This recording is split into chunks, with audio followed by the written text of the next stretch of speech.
religious psychosis. Religious psychosis. Okay. I think that may be too broad of a term to apply to what we're about to talk about, but we're seeing a big group of millennials, particularly women, who are kind of running towards religion and the church to cope with the actual realities of our life right now, right? Because we were sold a dream. We were sold, go to college, get a good job, find a good man, have a good career, live happily ever after. I'll throw some babies in there too. That is what we were told. So we did that. That's why we're the most educated group right now. We went to college. We got the degrees. Now the jobs are disappearing. Good men seem to be disappearing. Well, listen, we're not going to get into the "there's no good men out there" conversation, are we? But go ahead. I don't think such a thing. I don't think such a thing, right? But I think that there are good men out there, but they're not enough men who fit the mold and dream that we were sold, right? Because if they aren't What were you sold though? Let's start with, you got to be 6 feet.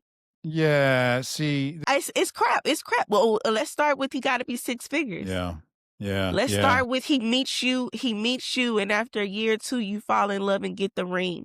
And I bring this topic up to you too, because I know you're going to have a good point of view, Tam. You are one of the few men I know that said, I'm not getting married until I'm ready for a wife, until I'm ready to take care of a wife. Some people are out here on their second husbands and thirds. I don't know, because some men and women do rush into it and they have to do it over again. And that's okay. But I'm just telling you, we were sold this dream. And because we aren't doing it, Jesus is the backup plan. My dream man not here, so I'm going to run to Jesus. And he okay, is yeah, I wasn't sure where you were with this. All right. He's going to keep me comforted. And then I'm a spiritualize everything, because, I'm going to church every Sunday. I'm reading my word. I'm praying. I'm going to spiritualize everything.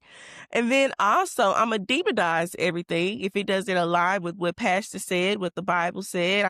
I'm going to start renouncing. We've seen people renounce. That's because of some of this religious psychosis. It's just becoming a little crazy out here, Tam. And again, I thought, I want to hear Tam's POV, because he took his time. He found his woman, but he said, I'm going to wait until I'm ready. And I don't think a lot of people understand the waiting. That's number one.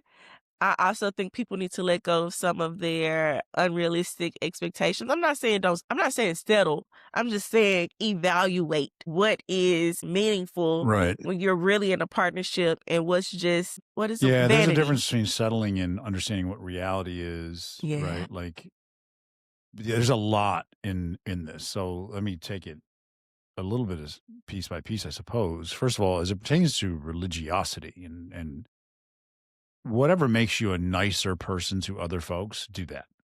Okay. So if religion helps you find kindness and how to deal with one another in a better way, whatever it is, good. Right. Now, back to the point of me waiting and everything else. My wife deserves tons and tons of credit, and then her parents deserve a lot of credit, because she was secure in our relationship. We dated for a very long time before we got married, several years, and she was not pressed. And the credit goes to, first of all, that's who she is. Secondly, she was establishing herself and was doing very well. And then her parents offered stability in the home. And her parents never pressed because they trusted her. So good. Oh, this is so good, because I really was enjoying where you were going with it, because you talked about something that people are looking for, and that's security. And maybe that is it. Maybe they're trying to find it in religion. You also talked about who Brandy is. You said that she was a patient person. She was a secure person. She was establishing herself. Correct. She's the baddest, if you ask me. Like, you're talking about the period of preparing yourself for what you say you want and who you say you are. And a lot of people just don't have that, I guess, or they don't recognize the gift of that time. They just want what everyone else had and what was sold.